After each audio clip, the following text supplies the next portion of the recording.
going to be necessary, however, for the two-element rear. I'll explain that in a minute. I want to point out that you don't have to, I think I had before, you have to use the same airfoil from the single element for the primary wing. If you want to change it, that's okay. But I would prefer you kept the same airfoil from the first element for your second element grid, and then for the flap element. According to the textbook, they often reuse the same airfoil shape for the flap. Again, you don't have to. You can choose a completely different airfoil shape for the flap. Second element. Text recommends, as you'll read in the excerpt from the chapter that I just passed around, a gap between the flap and the main wing element of 1 to 2% of the chord,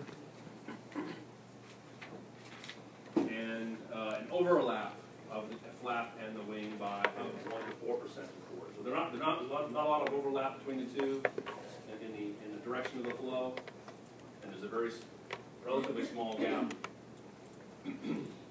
What else? Change anything here? The text recommends rounding the leading edge to 1 to 3% of the chord length. Whatever you already have is probably going to meet that. When you pull that airfoil off of the web, you probably already have that level, that percentage. But the textbook's making the point that apparently the racing industry is going more towards more thin leading edges. So you might get better performance if you actually thin out the thin leading edge compared to what you've got. It's a dangerous game though. Start playing with the leading edge, making it too thin, what's going to happen? You're going to end up getting flow separation.